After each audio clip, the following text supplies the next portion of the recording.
Hello, everyone. Welcome to tent number 1. I assume this is going to be the last lecture talk in the course of this day at the Ludovica Festival. I welcome our speakers today at the panel discussion titled "What to Expect from the EU Enlargement under the new European Commission: Opportunities, Challenges, and Hungarian Interests." Let me welcome our speakers. Director Genti Xhaxhiu, Legal and Program Director at the Regional School of Public Administration based in Montenegro. Ambassador Péter Mocsáry, European Integration Advisor to the Ministry of European Integration of Serbia on behalf of the Ministry of Foreign Affairs and Trade. And Professor Csaba Zalai, professor at the Faculty of Public Governance and International Studies at the Ludovica University of Public Service, former Deputy State Secretary. My name is Balázs Tárnok. I am the Director of Research at the John Lukács Institute for Strategy and Politics here at the Ludovica University of Public Service. Today, we witness that the EU faces several challenges, both geopolitical and internal. But at the same time, the question of enlargement, and to be more specific, the enlargement in the Western Balkans is seen both as a strategic priority and a test of the EU's credibility. With mounting global uncertainties, the stakes are quite high, not just for the 6 Western Balkan countries, but the European Union as a whole and the European integration, actually. Today we're going to explore where the enlargement process at the Western Balkans stands. How is it perceived from the regional countries and from the EU institutions? And we may want to touch upon some reforms or political will might need it to be unlock real progress in terms of EU enlargement in the Western Balkans. I'm honored to moderate this discussion. And let's dive in. My first question is towards Genti Xhaxhiu. How do you see the current state of play in the Western Balkans, generally speaking, the EU enlargement there?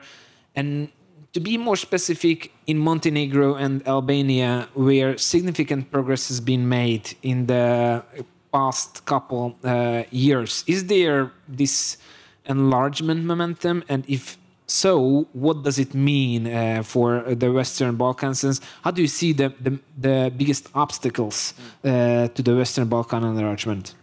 Thank you very much for having me. Thank you very much for your time, for listening to us today. I know it's hard to be in the last panel. I mean, you make it or you break it, so let's hope we will make it. You're right. I think the Western Balkans is in a kind of paradoxical situation.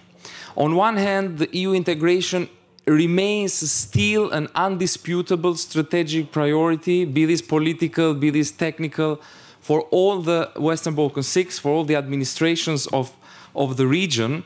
There is public support towards that, even though it's depending from country to country. So it is an undisputable priority. We don't have political parties that advocate against the EU. So on that regard, everything looks green and looks very nice.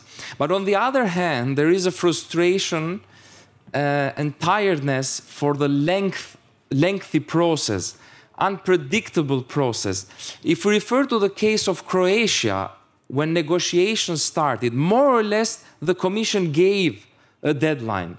Now we never know. We've heard many years ago about 2020, when it was the 95 or something. Later on, we heard Juncker speaking of 2025, for Montenegro at least. And now, later, it was Pierre Michel, the head of the Council, mentioning 2030. So, you know, it's constantly a moving target, and this brings frustration. I've been working with the EU integration as of the beginning of my careers. Maybe 15 years ago it was the start. And very little things were really happening. You could really tell that the progress was very slow. I was working and I was covering that in Albania. But the stage is different currently. At least for Albania and Montenegro, you correctly took out these two countries out of the basket of 6 administrations. The Montenegro is clearly the front runner. And for sure, it will be the next first member of the EU in the next years. Now, you need to have courage and you need to be professional when you put a date or at least a year. In Montenegro, they are towards closing the chapters, or now they call clusters. They've been grouping chapters into 6 big clusters.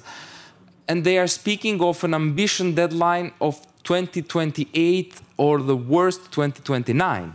This means that the technical negotiations should be finalized at least 1 or 2 years before the treaty goes to all the member states for ratification, meaning that in 1.5 years, Montenegro needs to finalize the lengthy process of negotiations, which started back in 2014. So, I mean, it's a very long process.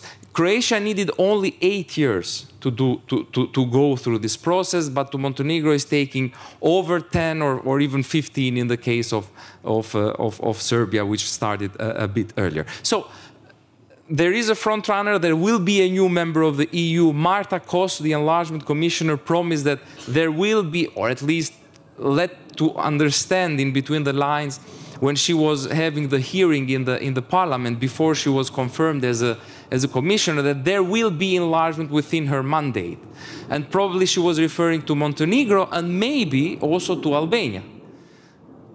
I was still working at the ministry back in 2014 when Albania got the candidate status. Croatia needed only 2 years to start negotiations.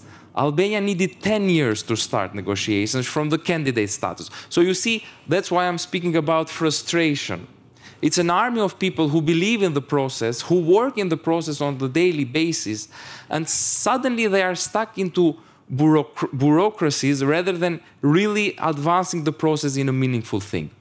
In Albania, we also have a deadline. We are now speaking of conducting and finalizing the technical negotiations and ticking all the boxes by 2028, meaning having an accession treaty in place by January 2030, which is an ambitious goal, not impossible goal. It is something that for sure Albanian government and the whole army of public servants will have on the top of their agenda, but it's yet to be seen. It's yet to be seen with this, as I mentioned, moving target. We still don't know if this 29 or 28 for Montenegro and 30 for Albania will happen. For others, we have the ambassador. He'll speak of Serbia. He knows there the situation way better than me. But if we exclude Serbia, I don't see any perspective in the other candidates. I don't see yet anything happening there in North Macedonia with this blockage, first from Greece and now from Bulgaria, which is another political risk, and the Commission needs to de-risk the process, if I can say this, de-risking the process from these bilateral disputes. Kosovo is also in a limbo, with many issues starting from dispute with Belgrade, the tense relation even with the EU and the whole rhetoric of the government in the last years, etc. And Bosnia and Herzegovina, which is another complicated equation, starting from its identity, border disputes, different entities within Bosnia, etc. So EU will not want to get this, you guys will not want to get this trouble in your courtyard.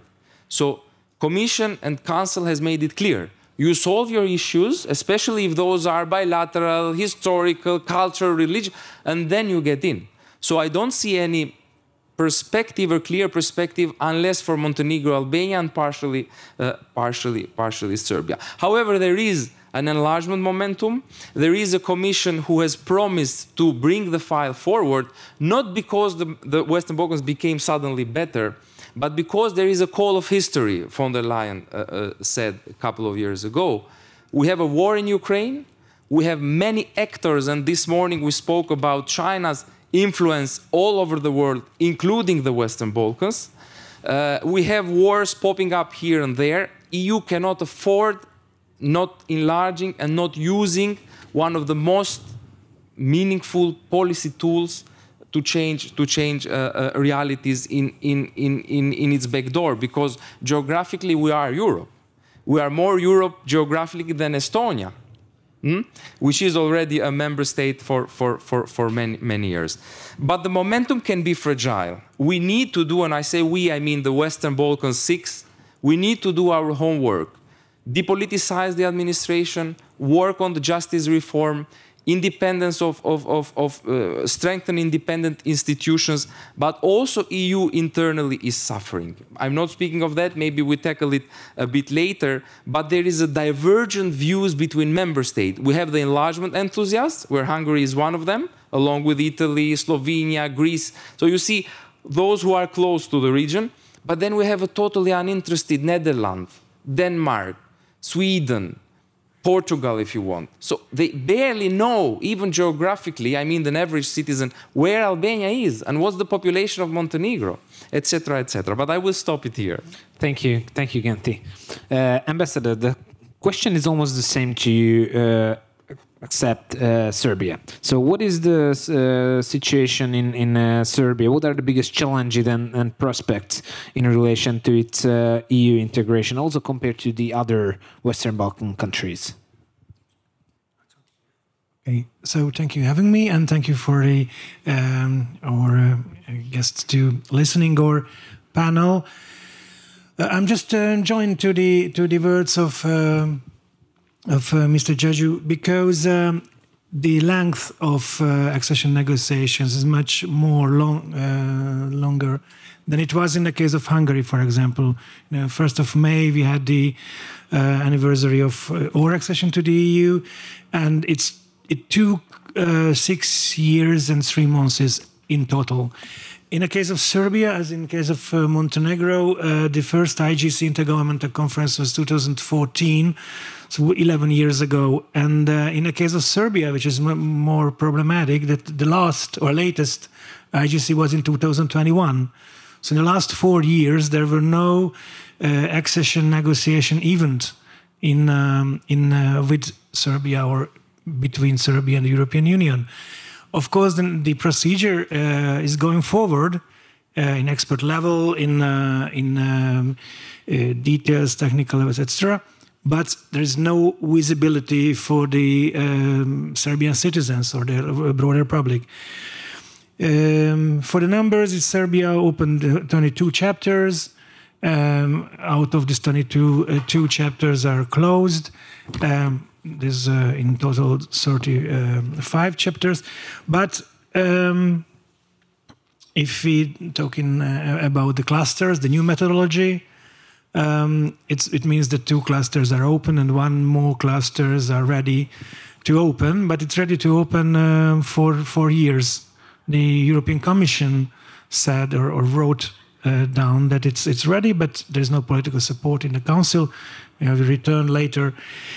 But in the case of Serbia, it's very interesting that maybe it's known or not, the first step of accession negotiations is the screening of the chapters, the comparison of the acquis and the legal material of the candidate country. And in case of Serbia, which I think it's a unique thing, one screening report is still open, not adopted by the Council, is the screening report of Common Foreign and Security Policy, which is a very, very unique situation, and it's a great obstacle. And the problems with in this chapter and the alignment of Serbia to the Common Foreign and Security Policy measures of the EU is a bigger and bigger progress, bigger and bigger problem, mainly since 2022, the Russian attack on Ukraine.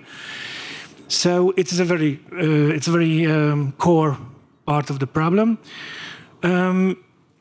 But also there are some deeper problems, or not well-known problems. You mentioned the borders. For example, between Serbia and Croatia, there are no internationally adopted borders because in the Yugoslav times, there was inherited borders from the Austrian-Hungarian monarchy, where there is internal borders of Slavonia and County Bach in the Danube. But the Danube is just a living river and just changing the meander. So today there are 4, 5, 6 islands in the Danube. If you want to go there, you can occupy it, because there is, it's not a joke, a Czech guy went there and established the country in one of the islands. And for a member states like Luxembourg or Portugal, if you start to explain, okay, there are countries, there's no defined borders.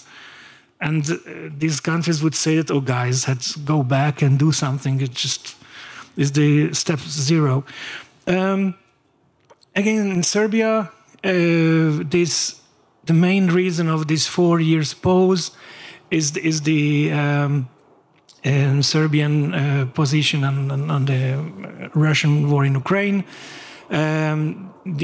Serbia did not, or has not adopted the sanctions against Russia.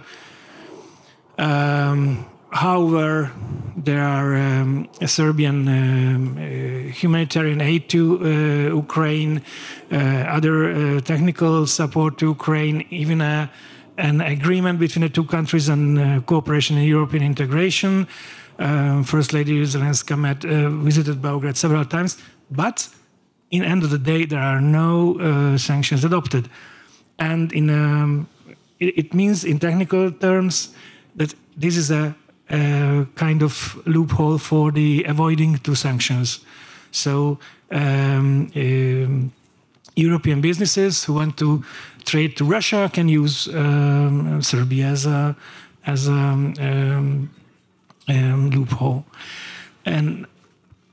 And just okay, and just to close it, in a broader sense, if you mention this to somebody from the Baltics or Scandinavia or Poland, they would say that it's not only just not implementing sanctions, but also Serbia confronting the European values.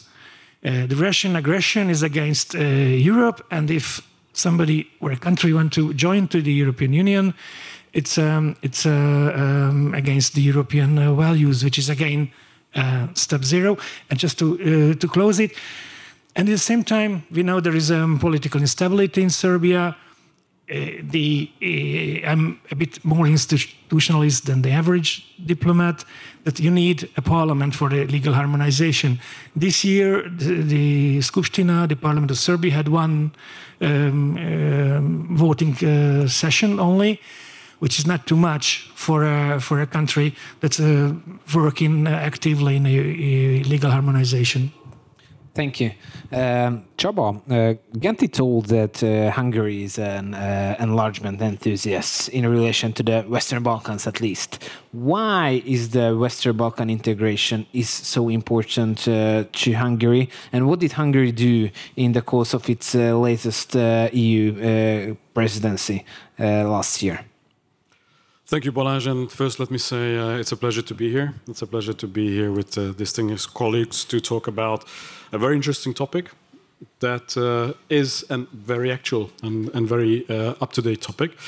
But going back to your question, Balázs, I think if we look a bit back on Hungarian history, it's quite evident that this somehow renowned title that we had back in history, being the last bastion of Christianity or last bastion of European civilization, well, it was not very successful in the last 500 years, because all the invasion that came either from the south or from the east were hitting us the first, and we were trying to sort of safeguard the European Union, the European civilization, Christianity.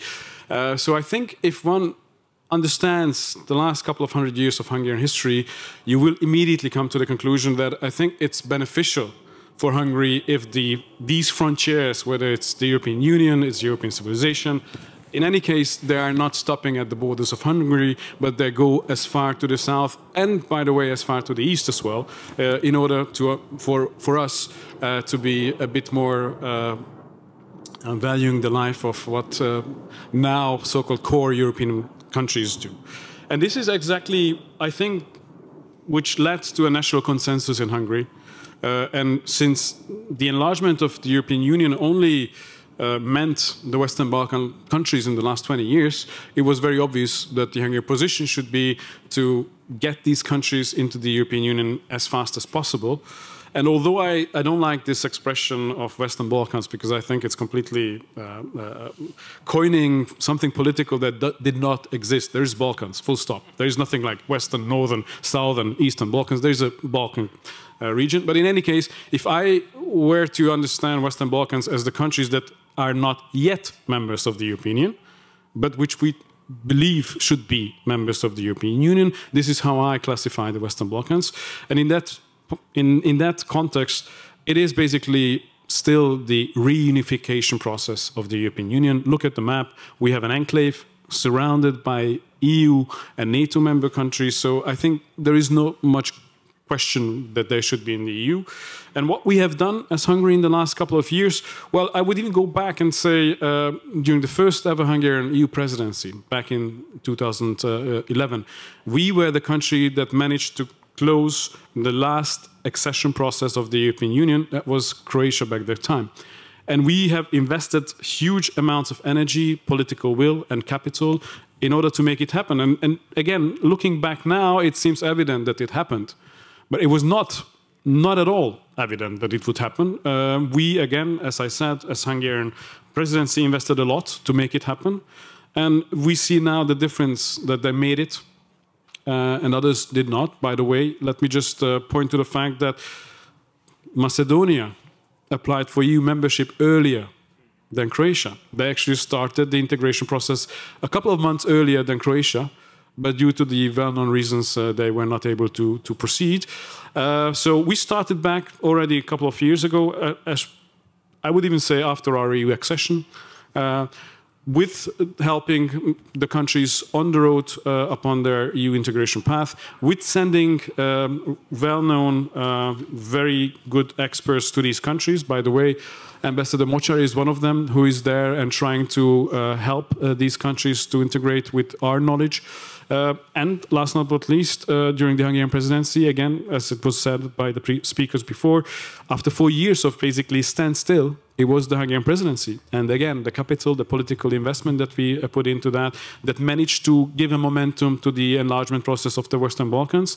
And in that regard, I'm rather optimistic, because if we acquire a sufficient weight, a critical weight, which would mean 2, 3, 4 countries, including Serbia, opening all the accession negotiations, arriving to a situation whereby most of the chapters are closed, then I think the critical mass would be there to have a political discussion, but that's a bit further down the road, I fear.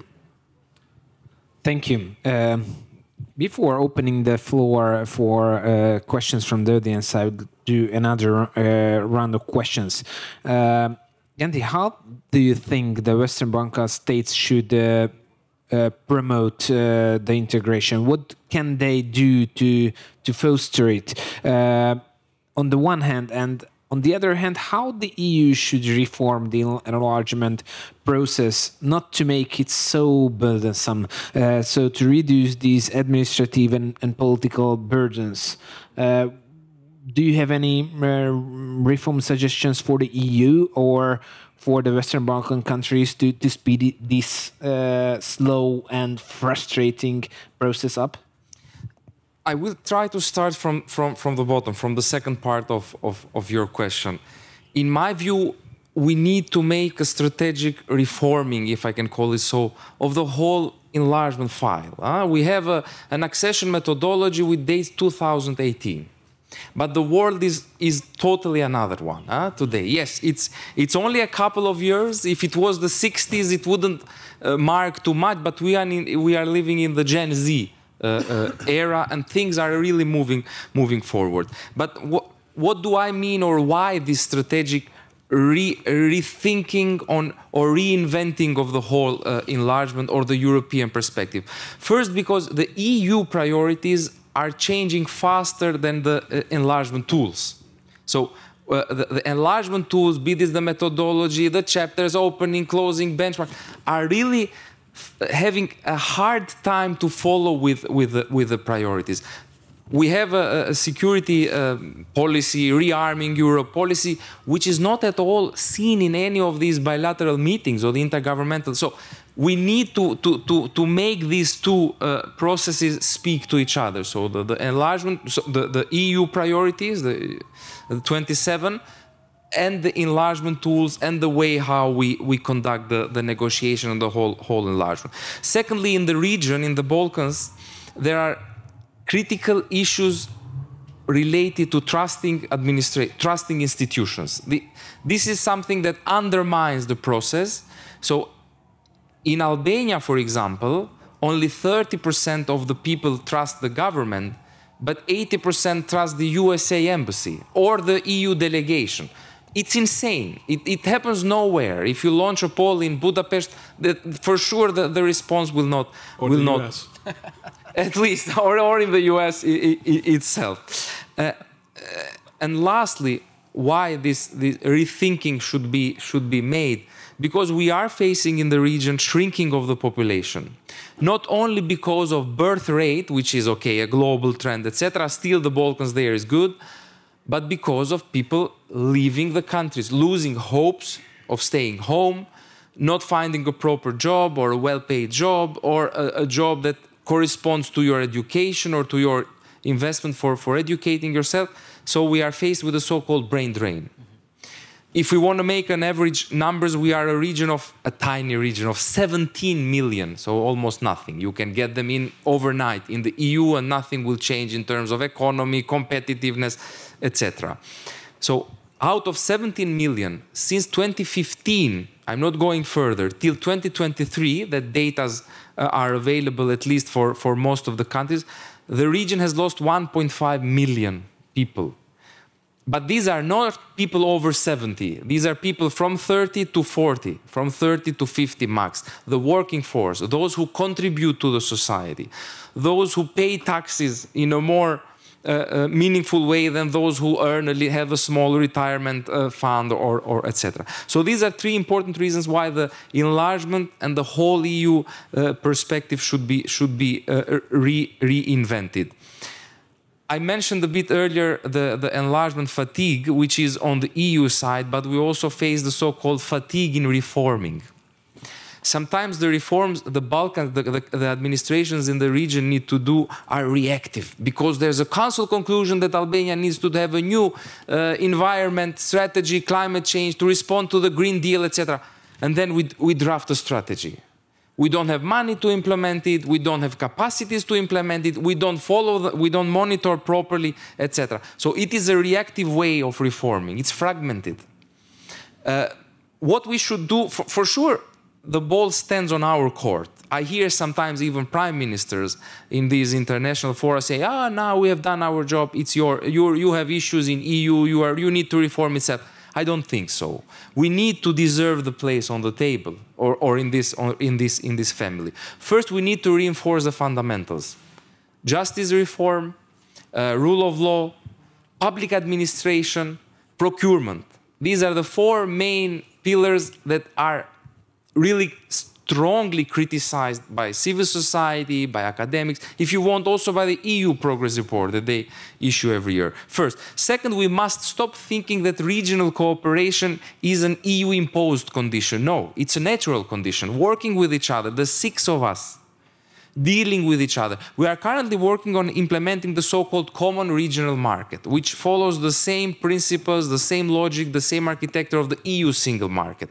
For the simple reason that we align at least first with each other in a pilot project, if you want, like the six of us, 17 million, small, tiny, and like a package, then we are immersed, we are integrated in the EU single market even before the political accession happens. So this is one of the scenarios that is being promoted and that the region is strongly working. So the common regional market a single market in miniature, if I can put it so, is a prerequisite for the Western Balkans to access the single market even before the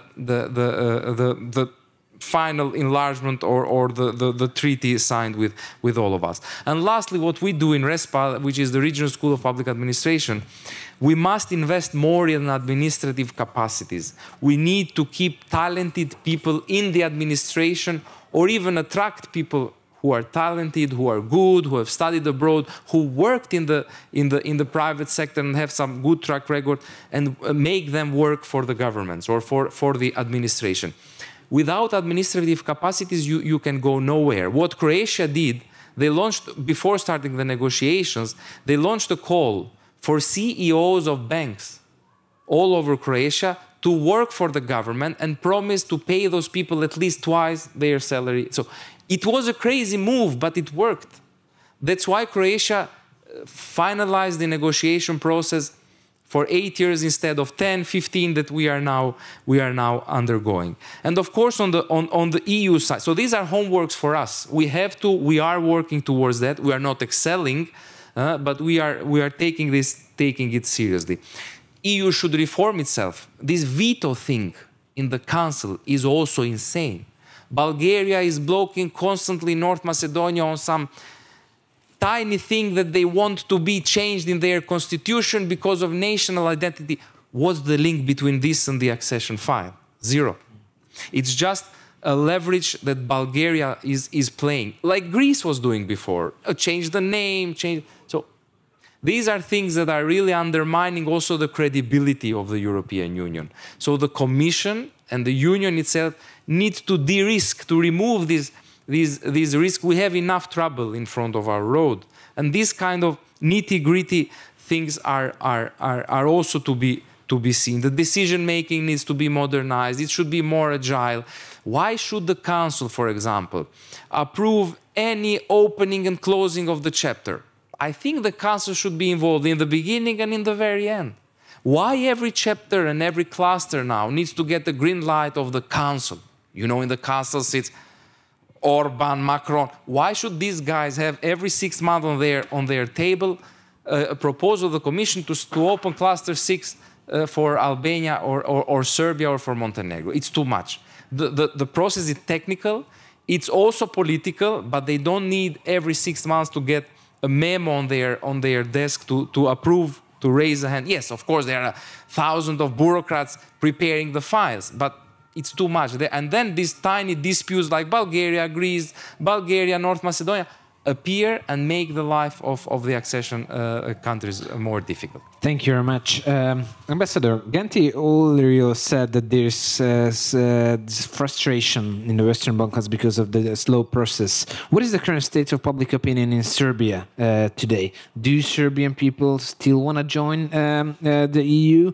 And the other part of the question that he also said that, Genti also said that there's this approach that Western Balkan countries should take care of their internal issues, and he also mentioned Chinese influence.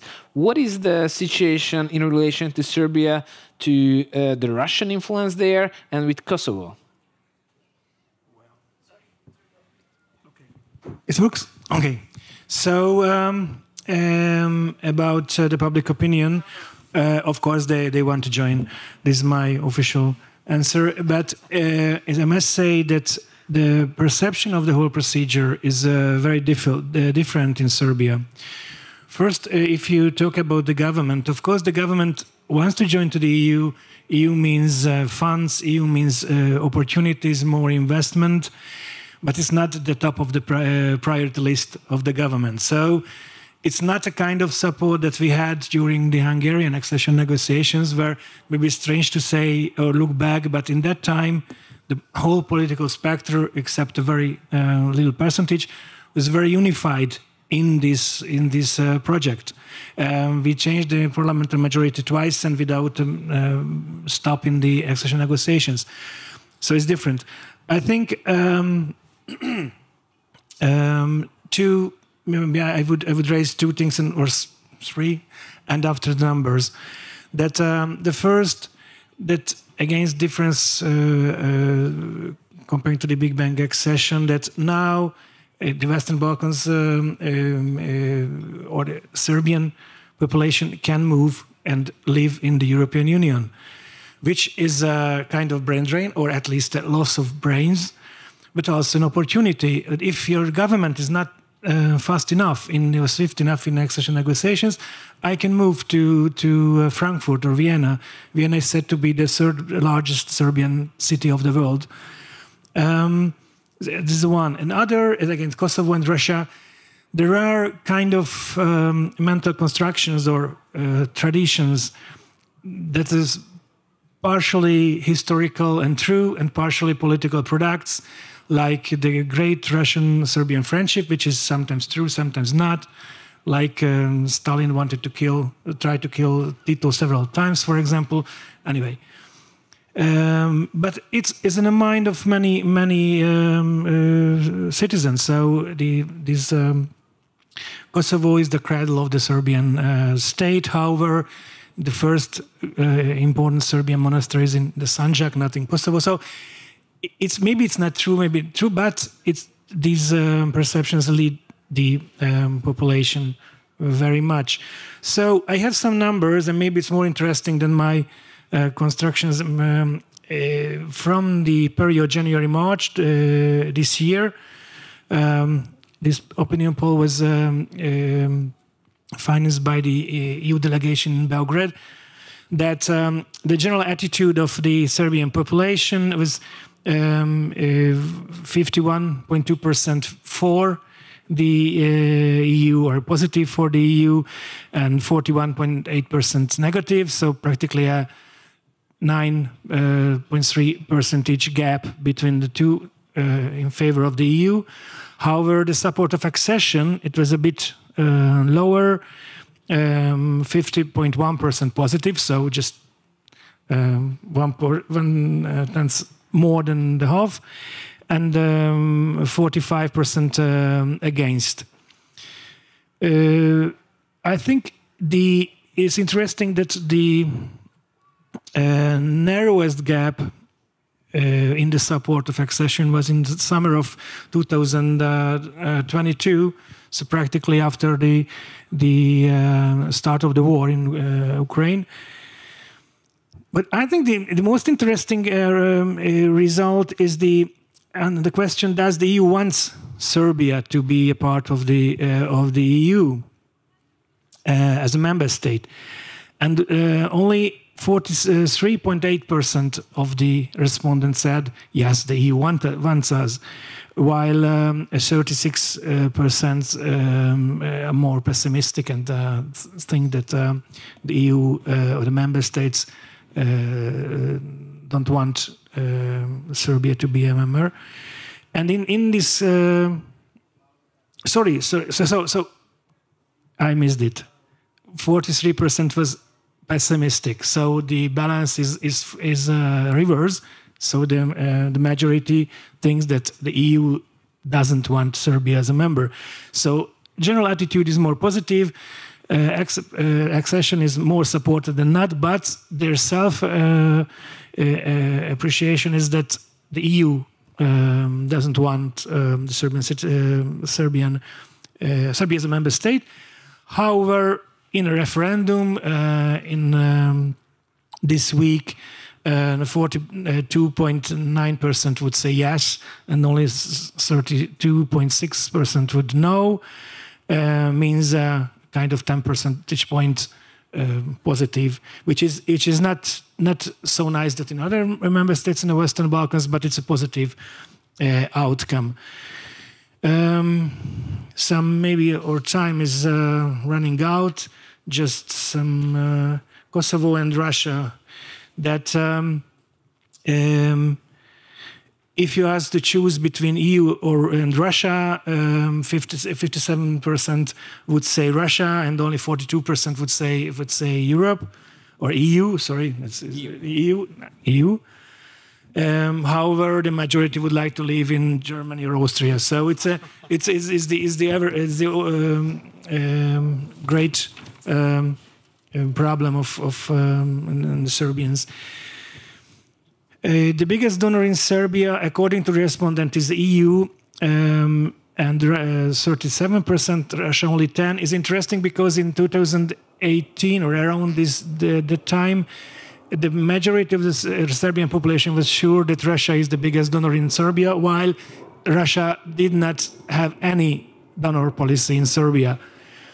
And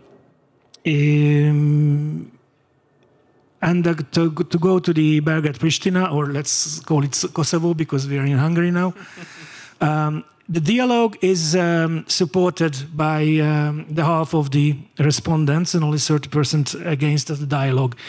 But almost the half of the respondents, 48%, thinks that the EU's role is negative in this dialogue. It's not my opinion, it's not detailed, but the respondents, the citizens of Serbia in general, thinks, or half of them thinks that this dialogue is not, and the EU's role is negative in this dialogue.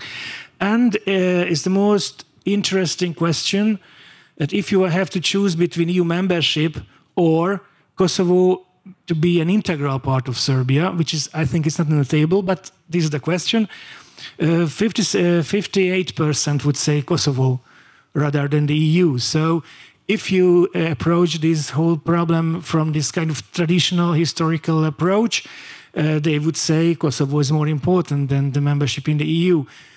We don't know if it's not. Well, I think it's not a real question, but a hypothetical situation. And just one sentence. I know I'm a bit overreaching about Russia. Who is responsible for the war in Ukraine? Russia 6.5%, EU 4.2%. The other answers: US 29, NATO 26, and Ukraine 15. So who do you like to win the war? Not who do you think you win, but who you like to win is Russia 56%, while Ukraine is 6.6%. So if you ask, this is the numbers of. Thank you very much, Csaba. Lastly, I have a kind of provocative question for you. Hungary is a fan of EU enlargement in the Western Balkans, but not really a fan of Ukraine's accession. What is the difference? And I ask you to respond briefly. Balázs, I'm glad that you asked. I was waiting for this question. Don't worry, because I see a lot of students in the couple of first rows, and they're used for me having longer lectures than normal, so they will stay here for a couple of more minutes, even though we have 2.5 minutes left. But no, joke apart, I think there are several reasons why, and I don't want to shy away from giving you an answer, but the very fact that we've been having discussions on enlargement vis-à-vis the Western Balkans countries for almost 30 years, obviously is a completely different story in that regard. I do remember 3 months before the start of the war, in December 2021, we had an Eastern Partnership Summit in Brussels. Because back then, most of my students know, but for the others who are not my students, there was a distinction between those countries who were seen to have a European perspective, like the Western Balkan countries, which there was a consensus from member states that they will join one day or another because they belong to us. And everybody else belonged to the Eastern Partnership category, and these were those countries for which there was no consensus that they will become part ever of the European Union.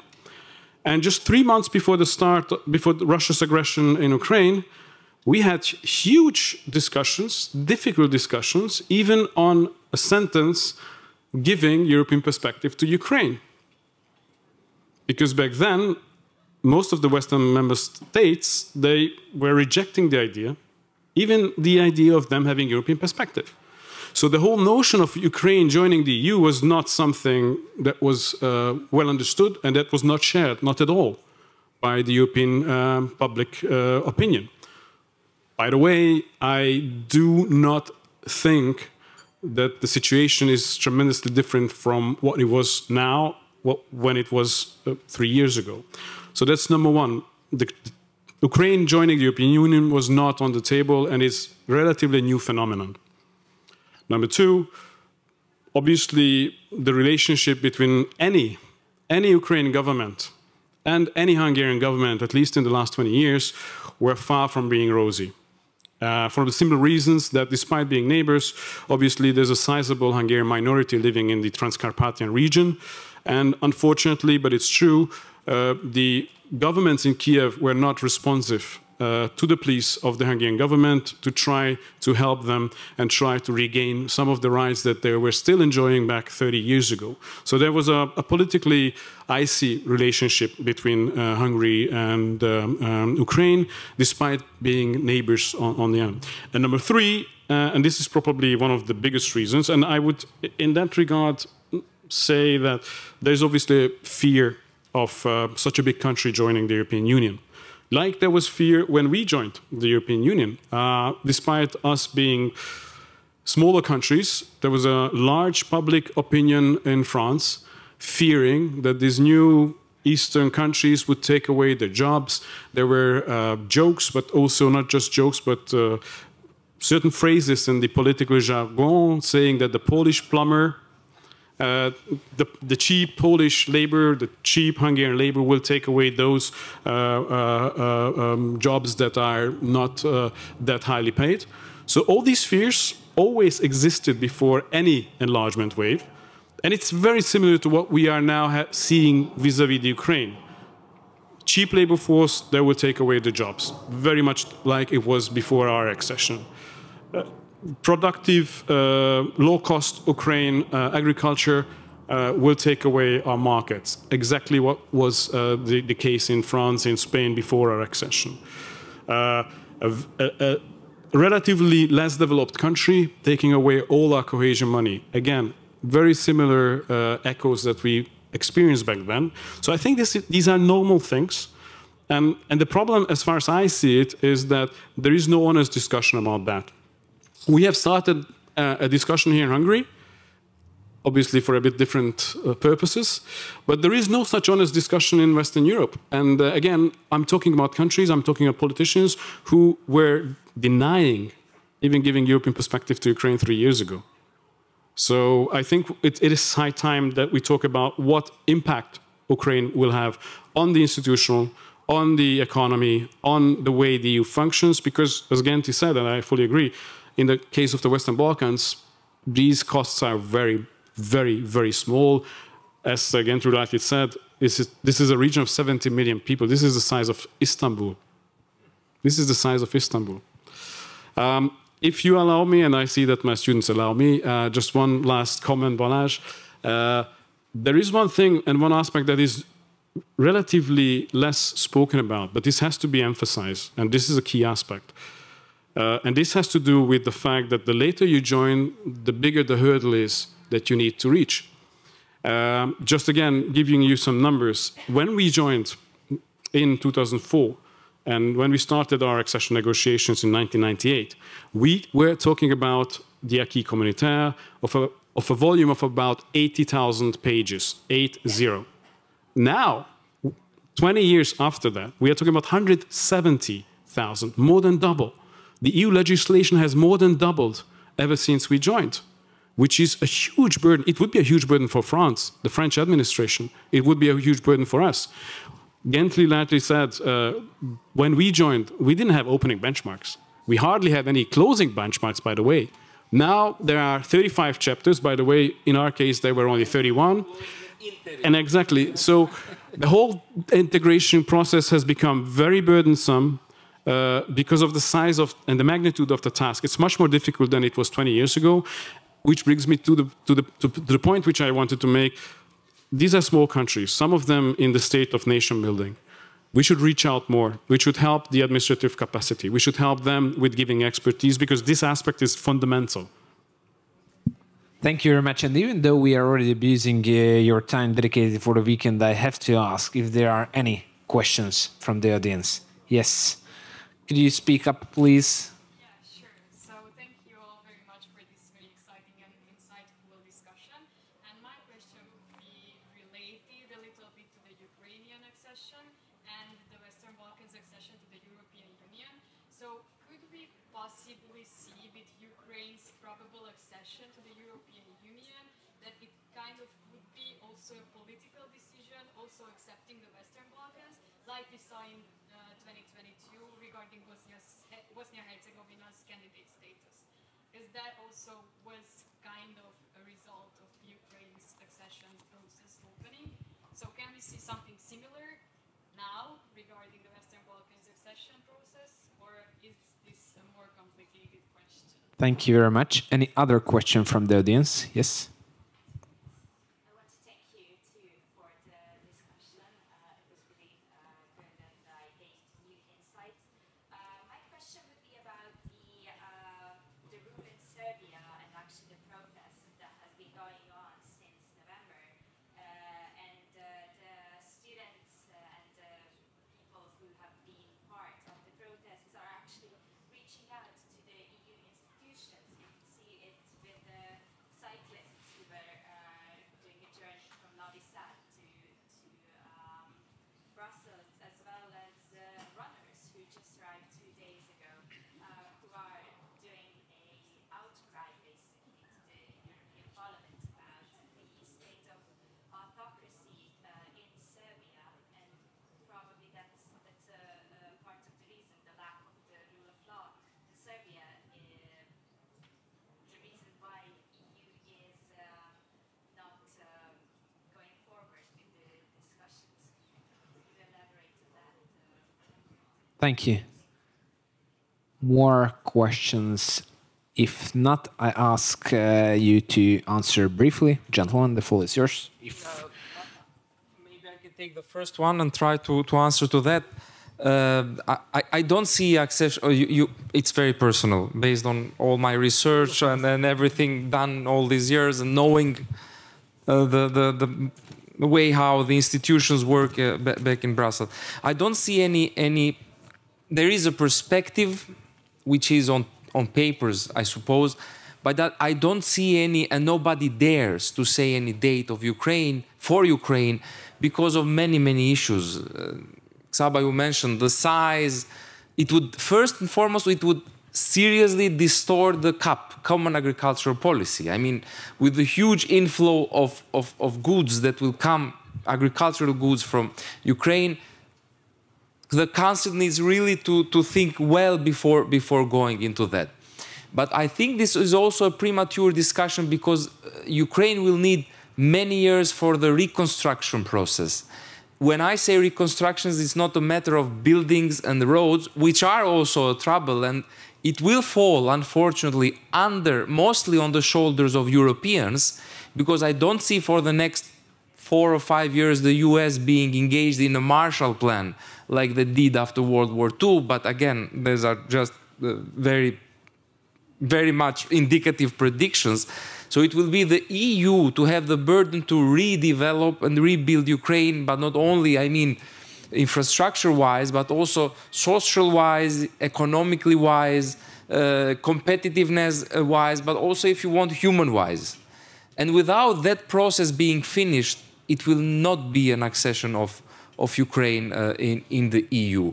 You mentioned Bosnia correctly. Yes, it was a political move to give a message to a country who was and is still in a limbo or in a stagnation when it comes to this advancing to the process. But it's totally a different.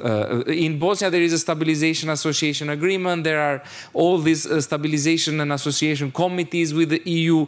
They are constantly under the radar of the Commission every year, the progress reports, which has not been the case for Ukraine. The Eastern Partnership only 2 years ago, or maybe even 1 year ago, started to get this progress reports. So it's another thing. It's way easier to do that for Bosnia or for any of the 6 in the Western Balkans rather than for any of the Eastern Partnership, including Ukraine. Thank you. Any other answers for the questions? Yes. Okay. So. It's always on you. Okay, yeah, it's me. I want to be silent because I'm a diplomat, you know. So. In my perspective, but it's against my personal idea that the European integration of Ukraine gave an enormous impetus to this whole enlargement policy. it is again trendy to talk about the enlargement, and I mean, we are in this panel. Maybe a bit sounds like a depressive party because we are talking about problems. But if you see Albania, if you see Montenegro in the recent year or 1.5 year, 2 years, these countries made enormous development and progress. So there are successes of this policy. Also, if you see Moldova, these countries, but it's true. I think it's true for the Big Bang accession that these countries needs reforms to modernize the society. They could do it just modernizing the society and after the harmonization to the EU, or these two procedures together. That doesn't mean that Ukraine would be a member in 2 years, 3 years, anything. But if you can rebuild the country on the base of the European standards, it's a help for everybody. So if you open the possibility to start a harmonization, but it's not about Ukraine, it's about all the candidate countries, and also it was the case, I think, in the case of the Big Bang accession. Thank you very much. And the last word to One more. It's maybe it's more sensitive, but the demonstrations in Serbia. On the other hand, the EU flags are banned in the demonstrations of the students. So it's a very interesting situation. The EU is a very easy scapegoat, because the government says that the EU sponsor a colorful revolution. The students say that, yeah, the EU is silent. And it's very brave guys who went to Strasbourg on bikes and on foot. But if you read the country reports of the EU in the last year, its annual country reports, these anti-corruption sentences are in the reports. These problems with the rule of law are in the reports. So the EU is, of course, more cautious. The EU is not, it's an institution. It's not innovative or not flexible like the students.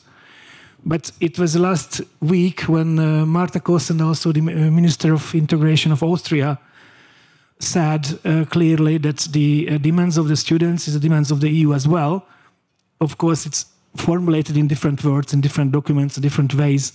But the anti-corruption, the rule of law, etc., the common goals. And of course, there are lack of confidence and it's a shaky situation, etc., etc., etc. But the basic is the same. Sorry. Thank you. Csaba, the last word. Just to say that I think enlargement always was a political question as well. If you take the case of Greece, the case of Spain, Portugal, but even going back to the UK, whenever the UK acceded, it was a political decision, and it took more than 10 years for France to say yes in the end. So it was always a political decision. My point would be rather saying that it is not lying in the interest of the candidates to lower the bar to such an extent that they will easily jump over that and become a member, because if you are joining the European Union without being ready, without your economy, without your economic actors being ready, this would have a tremendous devastating effect on your economy. And the same goes for the institutions. So I think it goes both ways. It's also in the interest of the candidates to fulfill as many of the criteria of the Copenhagen criteria as possible. So I think in that regard, it's been always political, and it's been always legal in that sense. But just one last comment on that. I think there will be a very political decision taking very soon, and I'm rather optimistic in that regard, and that is about the next long-term budget of the European Union. If in the next long-term budget there will be a separate chapter called enlargement, which I believe there will, then there you have the political decision by the EU, because that will be the biggest signal to the candidate countries that between 2028 and 2034, there will be a window of opportunity for you to join, because we set aside already some money for you to join. And this is exactly what happened during our accession back in 2000. perfect positive approach to close this discussion. Thank you for our panelists. I think they deserve some noise. Thank you for joining. Thank you for attending. Have a beer and enjoy your weekend. Thank you for coming. Thank you.